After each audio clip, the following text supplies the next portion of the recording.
Thanks for being here this morning. If you don't know me, if you're new, my name is Aaron. I get to serve as the executive pastor here. I encourage you to grab your Bibles or your devices. Turn to 1 Samuel chapter 18.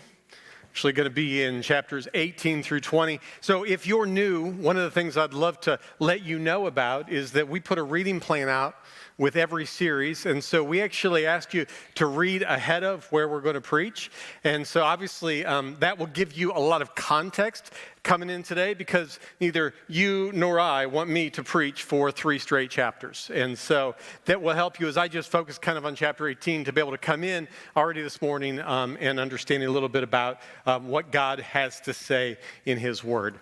Also, we're going to jump into that in just a minute, but as a way of further context, just remember, so last week as we continue this series, Give Us a King, Johnny was in this story of David and Goliath. And so when we dump into chapter 18, what we're going to see is where David has just returned from this battle. And then there is this friendship that is really kindled and deepened between both David and Jonathan. So 4 main characters that you're going to see really in these 3 chapters. Obviously Saul, king of Israel.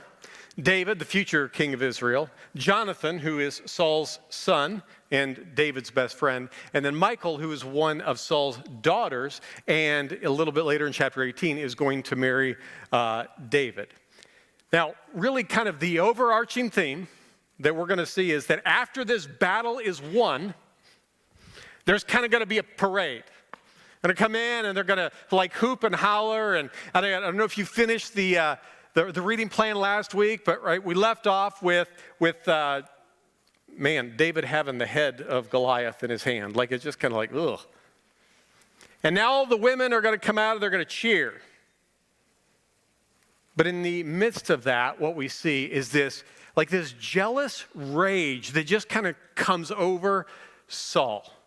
It's like he almost can't help himself. And so that's where we're going to pick up, because I'm going to start reading in verse number 6, and then we're going to dive in and see what God has for us. So hopefully you're there by now. 1 Samuel 18, verse 6. It says, they were coming home, that's the Israelite army, when David returned from striking down the Philistine. The women came out of all of the city of Israel, singing and dancing to meet King Saul, with tambourines and with songs of joy and with musical instruments. And the women sang to one another as they celebrated, Saul has struck down his thousands and David his 10,000s. Now, this is just a pretty normal occurrence. Like, we won a victory, we're going to celebrate. I said it's kind of like this parade thing. Somehow, that little phrase, David has struck down his 10,000, that whole thing was put to music. I don't know how that works, but nonetheless, this is what they're singing in the streets. And Saul, look at this, was very angry, and this saying displeased him. He said, they have ascribed to David his 10,000s, and to me they have ascribed thousands. What more can he have but the kingdom? And Saul eyed David from that day on.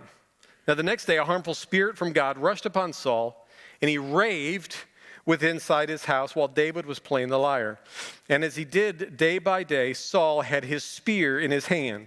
And Saul hurled the spear, for he thought, I will pin David to the wall. But David evaded him twice. Saul was afraid of David because the Lord was with him and had departed Saul. Let's pray, and we're going to jump right in. Father, I just pray this morning that, we talk about in this place that when your word is open, your mouth is open. And so, God, I pray that you would just open our hearts. God, that we would be a people that would be positioned and postured really to receive what you have for us today in your word. God, I pray that if we come into this place, maybe with the distractions of the week, the heaviness, God, that you would just do a mighty work in our hearts. God, that in everything that we do this morning, would you get the glory? In Jesus' name, amen.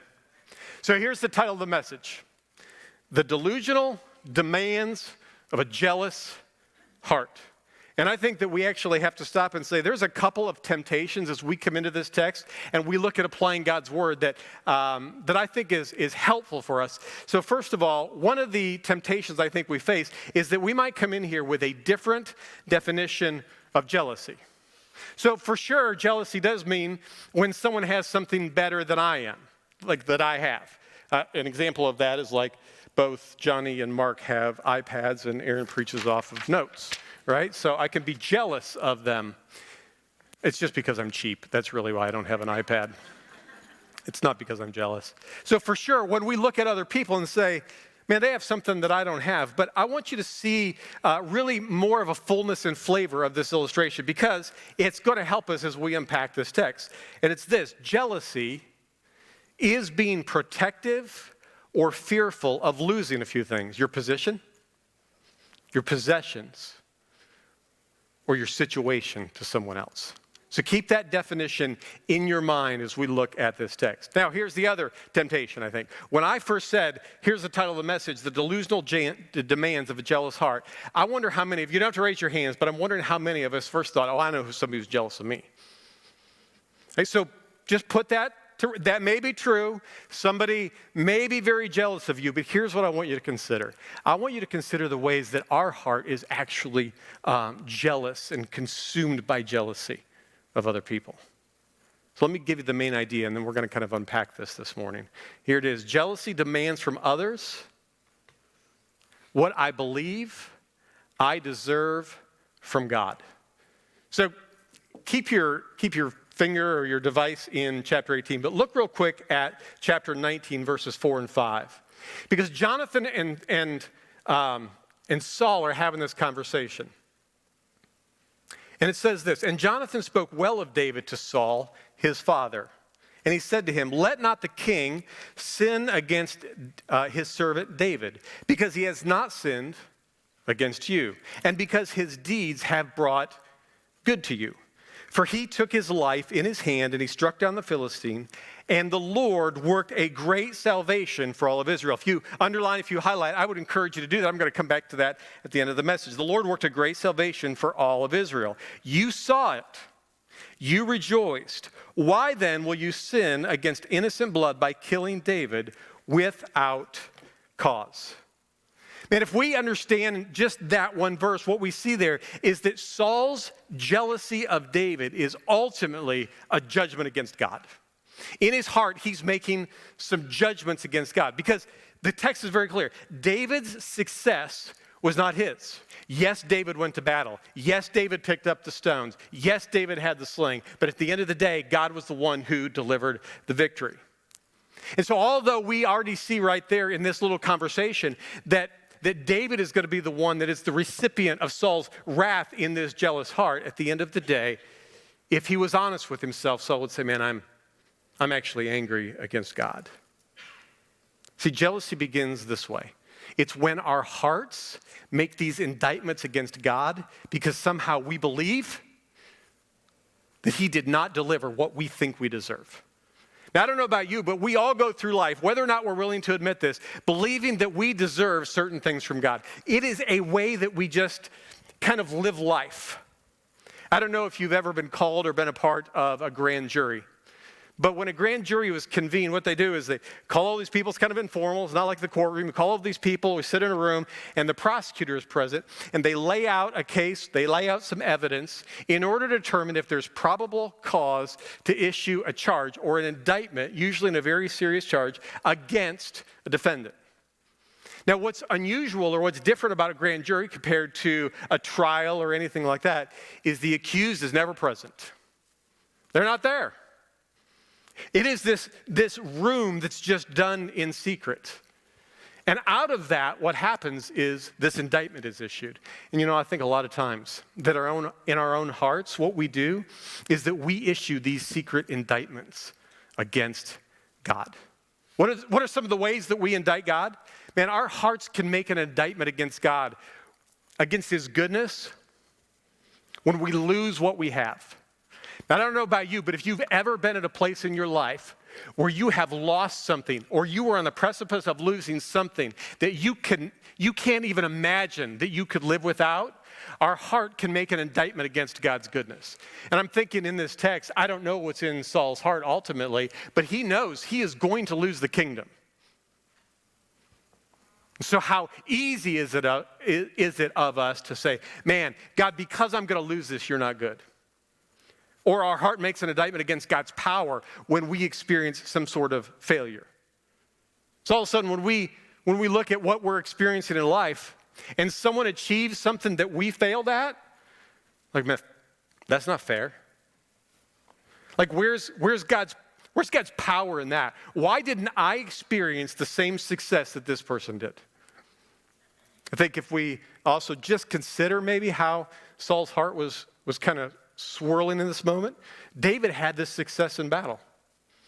But if you go back a couple of chapters, before he goes off to fight David, before he goes off to fight Goliath, you find really that Saul is just cowering in fear. And now that the victory's been won, man, he's angry at David's success. But then our hearts, man, we also make an indictment against God's love just when we don't get what we want. When we're in that place where we want to accuse God of being unloving because we don't get what we think we deserved. I don't know if that's ever been you, but man, I can tell you there's been times in my life where I've accused God of not being good or powerless or unloving in my life. See, in this case, and one of the things that really hits home personally to me is David was being admired more than Saul. And what you see is when jealousy starts to take root, when that thing starts to burn in your heart, it's ultimately, and I want you to really understand this, church, it's ultimately and first and foremost an accusation against God. It's an accusation against his authority. It's an accusation against his power. It's an accusation against his promises. And what happens in that is because we're not experiencing something that we think we should be experiencing, something that we think we deserve, and our hearts kind of explode. See, jealousy is this. It's like pouring gasoline on a fire. And it will absolutely consume you. It leads to a destructive fireball that plays itself out in your relationship with God, and it plays itself out in your relationships with other people. I was thinking about just the fact that jealousy is really like pouring gasoline on a fire. And so that got me thinking, I wonder if there's videos out there, and you should know there are. I wonder if there's videos out there of people that are pouring gasoline on a fire that kind of just explodes and consumes us, which led me down to quite a spiral because about 30 minutes of watching people who pour gas on fire and watch this thing explode. And I thought I'd find this gem. I think you might find it interesting. Take a look. It's like from 1985 or something. There's no sound.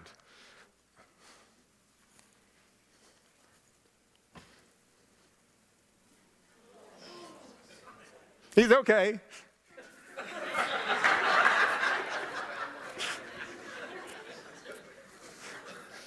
He's quite all right. That's there was a couple questions that I had this week. This is relevant to the point. Why do so many people, because there's a lot of videos, if you go home and YouTube it, why do people film themselves pouring gasoline on fire? I don't understand that. But that's a whole nother thing. Nonetheless, here's the point of that. Man, jealousy is just like that. We pour gasoline on a fire and it consumes us and everything around us. And a lot of times what happens is we're blind to the realities of the way that it is burning with such intensity that it is consuming our own lives. See, jealousy fuels some things in the human heart. I think what we're going to see in this text is Saul's life is just an example of how jealousy keeps him from, and us ultimately, from loving God and loving people that are around us. Because here's what it does. It fuels our sinful desires. You already know, if you come into this place, if you've been a believer for any period of time, you already know, man, that yes, God has rescued you if you're a follower of Christ. He has redeemed you, but you still have a sin nature. And jealousy is like pouring gasoline on our sin nature, man. It just blows up in our hearts. But it also makes a lot of delusional demands on other people. I want to show you just a few of these. What is jealousy fuel in our hearts? So we're going to be back in chapter 18. I want you to follow along with me. See, jealousy in and of itself fuels envy. Look at verse 8. So they have ascribed to David 10,000. And to me, they have ascribed thousands. Can we say Saul's got a pity party going on here? Like they come back and it wasn't like they were not giving any kind of, kudos to Saul. But at the end of the day, Saul looked at it and said, wait a minute, they're saying that David is better than I am. David, they said, he killed, tens of thousands of enemies, but they're only saying that I killed thousands. And so often, that's exactly the posture we take. When we're living life, our hearts so long for the approval of other people that even if you receive approval from somebody else, even if they applaud you, even if they're giving you all signs of kudos and all of that kind of stuff, when somebody else all of a sudden gets that approval, we're like, why didn't I get that? Why am I not that good? What does that mean about me? See, jealousy asks a question. It asks, what does this say about me? Because I'm looking for the approval of people. But not only does it ask that question, our hearts begin to make delusional demands. It says this, I want other people to affirm my worth. And so we go through life longing for other people to tell us we're good enough. And I'm here to tell you from personal example that if you spend a lot of your life looking for the approval of people over the approval that you already have in Christ, what is going to happen is it will be a destructive fireball that absolutely consumes you because it will be the only thing that you go after in life. It means everything to you. I need other people to approve me. It's why social media, I think, in a lot of ways can be so absolutely destructive. Because you have a lot of young people out there looking and longing and hoping that they get enough likes and clicks and follows and all of the things that go with it. Because what it says to the human heart is, I'm valuable, I'm worth something. Fuels our envy. But it also fuels fear. Look at the bottom half of verse 8. Saul says this, what more can he have but the kingdom? What more can he have but the kingdom? Saul looks at all of the praise that all of these people had heaped upon David, and the only conclusion he can come to is, man, what else can he take from me? See, Saul believes this, that David's success means that he has to lose the kingdom. Now, that's true. God has already said that, Saul, because of your sin, I am setting you aside. I am actually going to put David in the position of kingship, but it's not yet. There's a lot that has to transpire before David is actually named king. But in Saul's kind of delusional, jealous, raging heart, all of a sudden he's like, man, he's going to take everything from me. And you know why? Because jealousy asks a question of Saul just like it asks of us. What am I going to lose? Because I'm afraid that it's going to be taken from me. So I have no idea what that might be for you. But every single one of us can think about something in which we have had moments of great fear because we are absolutely convinced that other people are going to take it from us. And I don't know what that looks like, if it's in marriage, if it's something at your job. I don't know if it's with a friend that you've had. I don't know what that looks like, but man, we are so fearful because something's going to be taken away from me. And you know what? The delusional demand that we make this demand. I want other people to fail. And I want other people to fail.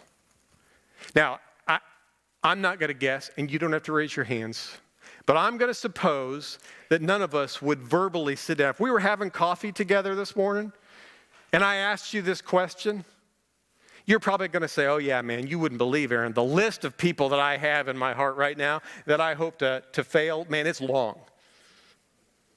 But the truth is, you know it as well as I do. See, I'm preaching to the choir here because I've had a long list of people I'm like, man, I hope they fall on their face.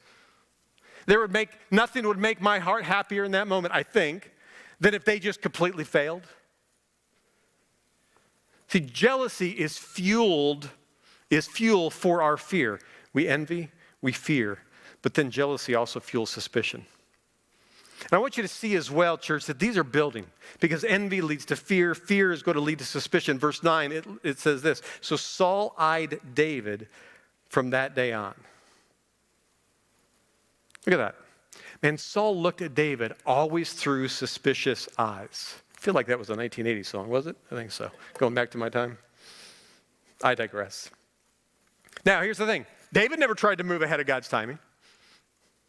David was at least this point in his life, he was in a pretty humble posture.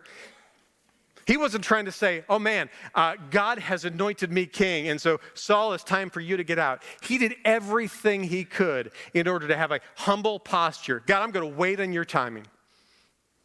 And yet it did not keep Saul from looking at David with these suspicious eyes.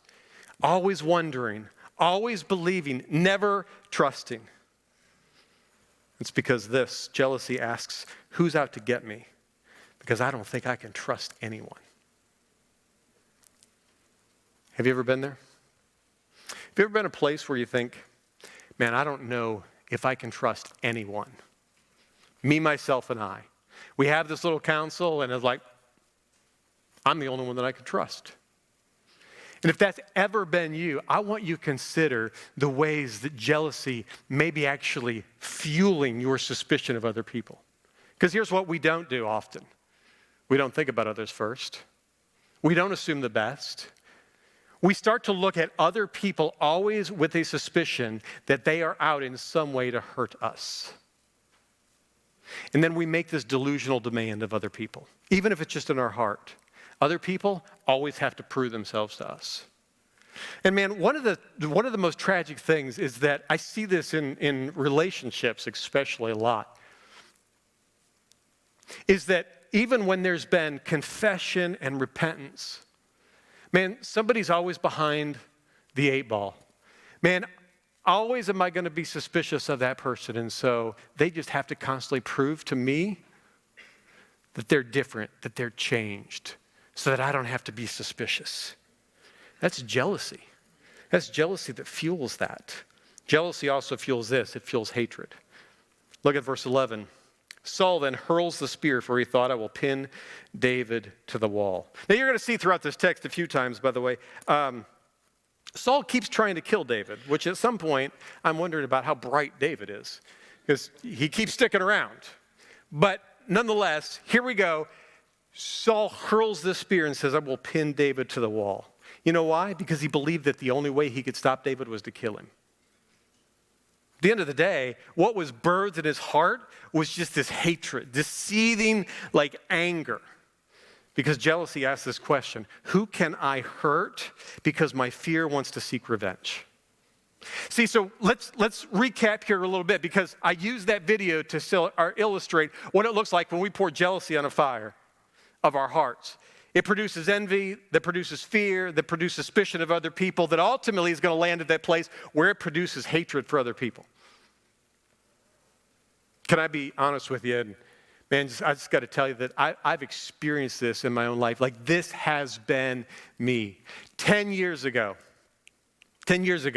I had somebody very close to me and very significant in my life hurt me in unbelievable ways. And not only did it hurt me, but it ended up hurting my wife, and it ended up hurting my children, especially my oldest child. I talk often, I was mentioning in the first service, we talk about, sometimes just church trauma. Like, my oldest daughter is always having to just unpack sometimes some of the things that happened to her as the result of some of the things that we experienced.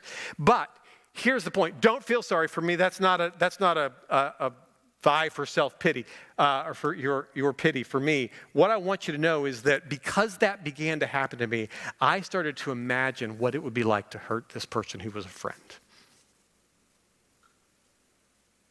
And I'm not proud to admit that, but man, I would spend some time in this secret indictment chamber, grand jury of my heart. And what that looked like is, man, I became angry. God, you can't be good if you let that happen. You cannot be loving if you let that happen. You cannot have power. And at the end of the day, because I started to believe that, then it was lived out in hatred. And I began to imagine how it is that I could just see this other person experience pain. I wanted them to be tortured. I'm not kidding. If that doesn't give us a little inclination of what Jeremiah 17 says when it says the heart is deceitful and wicked, who can know it? I don't know what does.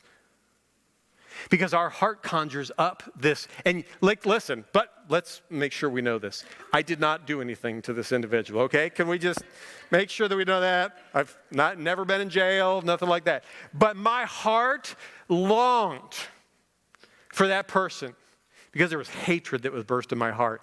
And once that hatred was burned in my heart, then I spent a lot of time doing this. See, jealousy fuels our conniving. So in the last half of chapter 18, what you're going to see is I told you this character named Michal. That is Saul's daughter. All of a sudden, Saul finds out that his daughter Michal is in love with David. And he thinks to himself, brilliant, I've got an idea. Look what he does in verse 21. Saul thought, let me give her to him that she may be a snare for him. Like, what? Who thinks that? I had a daughter that got married a year and a half ago. So when her husband, now husband, came to me and said, hey, Aaron, I would love to be able to marry your daughter. I'm not thinking, oh, perfect. I know that I can use that in order to hurt you. Like, I got this grand idea. Like, who does that kind of thing? But that's what Saul has been, that's where this has led to. Because he gets to this place where he's going to connive and he's going to conspire in order to actually see what he wants happen. He saw an opportunity. Jealousy asks this question, how can I conspire to achieve the outcome I want because I need to control the circumstances? I'm not going to ask you this to raise your hand, but how many of you consider yourselves like control freaks? Everything around, like, everything has to be in your control. Everything has to be as perfect as you can make it. Because, like, I feel, it's always funny when you're in this position up here. Johnny can tell you this. Like, no one's raising their hand, but you can see smiles. You can see people not like, oh, yeah, well, that's me. I'm a control freak. Like, I know you. I see it. So am I. You know why? Because I believe I can achieve the outcome I want. If I can control the situation, then I can actually make sure that I can deliver to me exactly what it is that I want. See, jealousy, as I said, asks, how can I conspire to achieve the outcome I want? Because I need to control those circumstances. And then the demand that it makes of other people is I want to control people and I want to control circumstances. Man, I am good at that. I love to be able to be controlled, or to control other people, and I bet you do too. I bet you there are times you're like, man, if it just goes my way, everything is going to be fine. And what you find yourself doing is, especially when your heart is enraged with this jealousy, is you just find yourself conniving in ways to make all of that happen. See, all of those things is what I mean when I say that jealousy is like pouring gasoline on a fire. Because let me tell you something. We're not living and loving God and loving other people when that is the thing that's consuming our hearts. Not in that moment. But church, it doesn't just get lived out in our own hearts. It also gets lived out towards other people. See, it never stays inside. If you are consumed by jealousy, here's what happens. A lot of us think, man, we can control it. I'm never going to let this out of my heart. I'm never going to share with anybody the way that I want to control things. I'm never going to share with anybody the hurt that I'm experiencing or that I want them to experience. I'm never going to share that. But here's the problem. Man, it just comes out of your heart. For out of the mouth, out of your heart, or out of your mouth, the heart speaks, right? Like it just flows out naturally. And those things that flow out have ramifications for other people. Because it makes a colossal mess of the relationships around you. And what it does is it robs you from joy. It robs you from the intimacy you can have with the Lord. If you think about it, what happens when jealousy begins to get lived out towards other people is it produces conflict. See, in 1 Samuel chapter 19, what's going to happen here is that Saul has gone to his daughter, Michal. Now, I love that. This is like a movie scene, like an old Alcatraz movie scene. I'm hoping some of you have read chapter 19 this week. So Michal knows that her dad wants to kill her husband. And so he needs to escape. Saul's going to send some people to the house in order to find him, drag him out of bed, and bring him back and kill him. So what does his wife do? Like she she puts goat hair in the bed and covers up the sheets so that it looks like Saul, or like David is sleeping in bed. And I don't know, when these guys showed up, like, are they dumb? Like, goat hair? Like, did they not go, oh yeah, but they, the text kind of says they came in like, oh yeah, look like he's sick, so I guess we're just going to leave him alone. And they do this whole little ruse in order to save David. But it gets found out. And Saul says this to his daughter in verse 17. Saul said to Michal, why have you deceived me? And thus let my enemy go so that he has escaped. Man, Saul's jealousy, it didn't just stay inside him. It produces conflict with his son and with his daughter. Listen to me, he had no regard. Saul had no regard for Jonathan or Michal. He was willing to destroy his family so that he could achieve his goals. He didn't care. It produces conflict. It also produces confusion.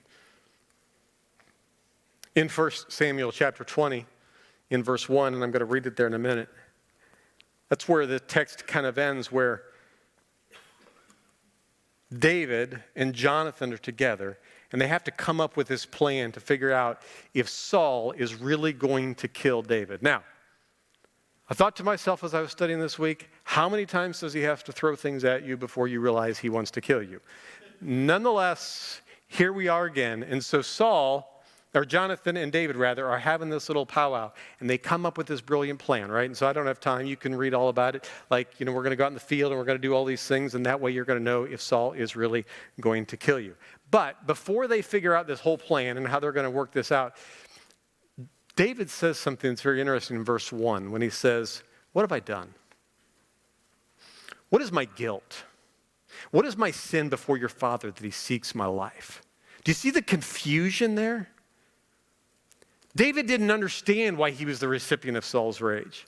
Like, it wasn't like he was oblivious to the circumstances that were going on. Like, he had some understanding, but at the end of the day, he did not know what it is that was producing such rage and jealousy. Because he had humbled himself. He's like, Saul, like, I don't deserve to be your son-in-law. We saw that when he was marrying Michal. I'll wait on God's timing. I don't know what this looks like. But Saul is raging, and David ends up in this place where he's like, I don't understand what's going on. Have you ever been there? Have you ever been in a place where, man, you're confused? I got to understand what's going on. Well, if you have, then here's what I want you to consider. When jealousy is raging in your own heart and it's being lived out towards other people, think about how confusing that is for them. So often what we see in relationships, like, again, whether it's at work or maybe it's in our families or whatever it happens to look like, man, you're off the deep end. And your spouse or your kids or your coworker is going, what in the world happened? I don't understand. And you've left them confused and bewildered. Just ask yourself this question: where has jealousy actually created confusion in other people? Might require a little bit of introspection just to think like, man, how has that been lived out in my life that creates confusion in other people? Here's the last thing, that jealousy also produces blame. I want you to read with me in 1 Samuel 20, down in verse 30. That's where I'm going to start. Then Saul's anger was kindled against Jonathan, and he said to him, you son of a perverse, rebellious woman. Those are terms of endearment, aren't they? Like, it was supposed to be, that was supposed to be an insult against Jonathan, but really against his wife, right? Do I not know that you have chosen the son of Jesse to your own shame, and to the shame of your mother's nakedness? For as long as the son of Jesse lives on the earth, neither you nor your kingdom shall be established. Therefore, send and bring him to me, for he shall surely die. Again, not sure why this taken this long to figure this out. Then Jonathan answered Saul his father, why should he be put to death? What has he done? But Saul hurled his spear at him to strike him. So Jonathan knew that his father was determined to put David to death. You think?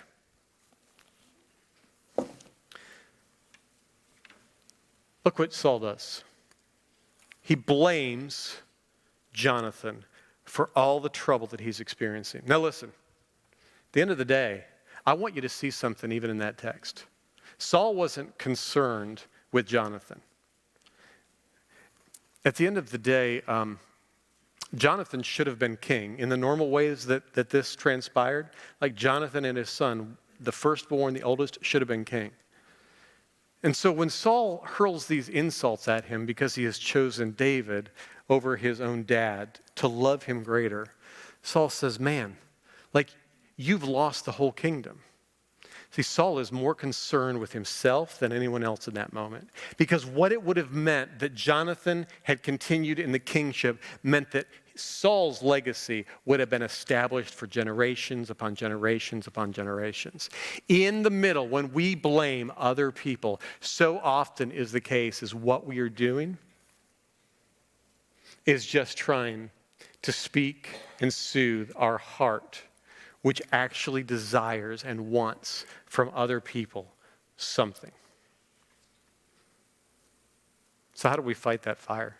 Like if you've got that going on in your heart this morning, man, if jealousy has been something you're like, I actually see that. Like, man, I've had times where I'm envy and I'm fearful and I'm suspicious and I'm hatred and I've connived and all of a sudden I have this life that's full of conflict and it's full of confusion and I'm blaming other people. And we get to this place and it's like, how do I even fight that? How do I put the flames out? I've just been pouring gasoline on all of these things and it has exploded. And if you're honest with me, you're saying this, my life's a wreck. I've got nothing. It's one hot disaster after another. What do I do? I loved it because Johnny said this was a few weeks ago. We fight from a position of victory, not for victory. Look at 1 Samuel 19. Verse 5 again, and it's where we start, it's where I got the big idea. I want you to see something in here. It says this, for he took his life, verse 5, in his hand, and he struck down the Philistine, and the Lord worked a great salvation for all of Israel. You saw it and rejoiced, then why will you sin against innocent blood by killing David without cause? Listen, David battled the enemy. David picked up the stones. David had the sling. He was willing to go into battle. And so do we. To put jealousy in our hearts means that we actually have to put sin to death in our life. Paul describes it kind of this way in Colossians. It talks about mortification of the flesh. Like we have to consciously decide, like I see this, God has really brought this to the forefront of my mind. This has caused damage in my own life and in relationships around me. So we have to decide, man, I'm going to put that to death. But here's the thing. That is not just so we can live out a better morality. It's not just so that we can say, man, I've put jealousy to death. Now, man, I remember last week, and I'm going to quote him again, Johnny said this, you're not David. Like you are not David. Jesus is. He's already won the victory that allows us to go and fight the battle in the first place. Your greatest struggles have already been fought and won in Jesus Christ. We cannot win the battle that rages in our hearts. Try as I might, I cannot tame the flames of jealousy on my own. So what's our response? Because if Jesus is victorious, then what's our response? We fight from a position of victory. Knowing this, that if you are a follower of Jesus Christ, He has saved you. He has redeemed you. He is transforming you. He is making you new. He's given you a new heart. He's given you new desires. And all of those things are because He's already won the victory on the cross of Calvary. Now, if you're not a follower of Jesus this morning, I just want to invite you into that relationship, because one of the things that jealousy is just indicative of is the sin that is lived out in our lives and the reason that we need a Savior. And so if you're not a follower of Christ this morning, you are not fighting from a position of victory. You are fighting in your own strength. You are fighting in your own power. And you hope to overcome something in this life so that you could just be good enough, so that your relationships don't fall apart. Man, we got to fight from a position of victory. See, Jesus' victory on the cross has secured your victory already. And that victory is over sin and it's over death. Hebrews 12:24 puts it this way. And to Jesus, the mediator of the new covenant, and to the sprinkled blood that speaks a better word than the blood of Abel. We don't have time to unpack, obviously, all of Hebrews this morning, but what is he saying? Man, Jesus' blood speaks a better word. That is how the victory was won. That is how you're able to fight the battle, to pick up the stones, to grab the sling, and go in and fight what your heart so desires and so longs for. Because Jesus' blood speaks a better word than our greatest sin and our worst days. See, where the Old Testament system, this sacrifice was continual. Jesus' sacrifice was final. That's why he's won the victory. Where the old covenant needed these mediators in the plural, Jesus is now our one and only mediator. Where the blood sacrifice of the animals, which is pointed to and showed us the need for a Savior and showed us Jesus, while that was constantly ongoing, while they were always sacrificing, Jesus' blood was shed once and for all. It was finished. It was done. No more. That's why your victory is secured, church. That's the position that you fight out of. So when God's love, which is demonstrated in the cross, is poured into our hearts, man, it should explode us, not with rages of jealousy, but it should explode us with the realities of God's grace. You didn't deserve him saving you. You do not deserve him transforming you. Oh, but he does it because he loves you. Those things change our jealous desires. Those things, and I hope more than anything else, when we think about how the blood of Jesus speaks a better word, man, I hope it stirs our affections for Jesus. See, Jesus conquered it. In just a minute, we're going to sing the song Better Words. If you've been around this week, you obviously know that our band wrote Better Word and it's being released today and all that kind of stuff. And listen, let me just say something right out of the gate. This is not some cheesy transition to just talk about Better Word. It's a fantastic song. I sat with Gray this week and I just asked him, I said, man, I really want to hear the heart behind this song. And it was written out of that Hebrews 12 passage where Jesus' blood speaks a better word. And so as we sing that this morning, what we're doing is we are taking God's word that has now been put to music, and we are abiding in that word and allowing it to saturate our souls in such a way that it begins to make a transformative difference in our lives. His blood speaks a better word. And because that's true, you don't have to be full of envy, because I want you to know you have all the approval that you need in Jesus already. Isn't that good news? You don't have to be fearful because you can have a growing trust in Christ Jesus. You don't have to be suspicious of other people. Always look at them because you can have a greater confidence in who Christ is. You do not have to be hateful because you can have a growing love towards other people. A love that is counterintuitive to the way that our hearts and our culture says we should love. And I have no need to connive to make it all work and to bring it all to fruition because I have Jesus Christ who is my King. So what do? We actually believe and live out that Jesus' blood is a better word than what is raging in our hearts. Father, I pray that this would be the truth that we would just capture this morning. God, that you would help us to begin to see the ways that jealousy maybe has taken a hold of our hearts.